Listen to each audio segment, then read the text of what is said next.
Hi hello नमस्कार. इथं माझ्या फ्रेंड्स माझा बर्थडे सेलिब्रेट करण्यासाठी आमच्या घरी आल्या होत्या. सो येस, हे यांनाही माहीत नव्हतं की त्या येणार आहेत आणि मलाही माहीत नव्हतं. सो हे अनएक्सपेक्टेड गिफ्ट माझ्यासाठी होतं. सो हे बघून आम्हाला खूप असा आनंद झाला होता. अनएक्सपेक्टेड गिफ्ट मिळालं किंवा सरप्राईज मिळालं तर कुणाला नाही आवडत, सगळ्यांनाच आवडतं. सो त्यांनी माझ्यासाठी एक केक आणला होता, छान असं गिफ्ट आणलं होतं. इकडे बघू शकता की चिल्लर पार्टी कसलंच काय चाललं आहे त्यांचं. सो त्यांचं इकडे तिकडे असं काहीतरी चाललं होतं. आणि मुलांचं असतंच ना, लहान मुलांचं, त्यांना बड्डे वगैरेमध्ये खूप असे एक्साइटमेंट असते, खूप ते एक्सायटेड असतात ह्या सगळ्या गोष्टींसाठी. सो तेच इकडे चालू होतं. इकडे सगळ्या माझ्या फ्रेंड्सनी मला छान असं विश केलं, मला केक वगैरे खाऊ घातला आणि आमची चिल्लर पार्टी इकडे तिकडे फिरतच होती. काही ना काही सगळ्यांचं काहीतरी चाललेलं होतं. सो मी सगळ्यांना केक खाऊ घातला, त्यांनीही मला सगळ्यांनी केक वगैरे खाऊ घातला.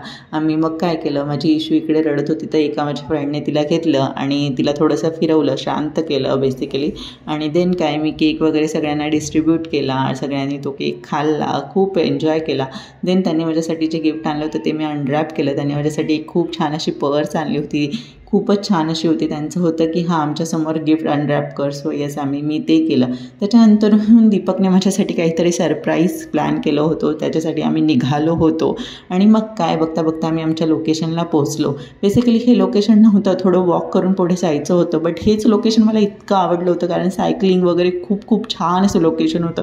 आणि ही अहमदाबादची साईड मी फर्स्ट टाईम माझ्या ह्याच्यात बघितली होती. सो मी खूप खुश होते. हा ब्रिज तुम्ही बघत असणार, हा ब्रिज कुणाकुणाला माहिती आहे तर माहीत असेल तर प्लीज मला कमेंट करून सांगा. आणि इथे आम्ही आमच्या लोकेशनला पोहोचलो होतो. तर बेसिकली आम्ही क्रूजवर जाणार होतो, त्याच्यासाठी मी खूप एक्सायटेड होते.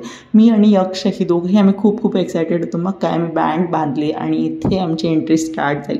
असं काही मधलं लोकेशन होतं आणि मधलं असा काही व्ह्यू छानसा होता. इथे अनलिमिटेड जेवण होतं. मग काय, आम्ही जेवण वगैरे मस्त केलं. इथे मी माझ्या इशूलाही थोडंसं खाऊ घातलं. मी तिला खाऊ घालून आणलं होतं बट स्टील थोडंसं तिला खाऊ वगैरे इथे घातलं मी. आणि हे असा काही मधला छान असा व्ह्यू होता. आणि मग म्हटलं चला थोडासा व्ह्यू आपण काय जेवण केलं याचं आपल्या व्ह्यूवर्सलाही देऊया, म्हणून मी असा छोटासा शूट केला होता. बट इतका छान तो झाला नाही. बट स्टील म्हटलं चला सगळ्यांसाठी एक शूट तर हवाच. मग काय, वर गेलो. वरती डान्स होता, हे मॉकटेलचा छोटासा त्यांचा स्टॉल होता. सो इथे आम्ही एक म्हटलं आमच्यासाठी ही बनवा ड्रिंक. सो येस, नाही ड्रिंक बनवत होते, मग मी थोडासा शूट त्यांचा केला. मग काय, हा छान असा अंडर वॉटर व्ह्यू इतका सुंदर दिसत होता, इतकं छान असं दिसत होतं. अहमदाबाद इतकं छान मी कधीच बघितलं नव्हतं. सो येस, त्याच्यानंतर मग इथे थोडीशी शायनिंग मारली, इथे फोन आल्याचं नाटक केलं बेसिकली. देन म्हटलं चला एक वॉक करूया फुल अशा क्रूजमध्ये, बिकॉज क्रूजमध्ये आम्ही फर्स्ट टाईम आलो होतो आणि इतकं छान असं वाटत होतं. त्याच्यानंतर ह्या ब्रिज करून आम्ही परत गेलो होतो. सो याचं नेम माहीत असेल तर मला प्लीज कमेंट करून सांगा, नक्की शेअर करा. त्याच्यानंतर 3 तासाचं आमचं बुकिंग होतं, ते संपलं. त्याच्यानंतर आम्ही घरी निघालो. आणि आजसाठी एवढंच. ब्लॉग आवडला असेल तर लाईक शेअर कमेंट करा. थँक्यू.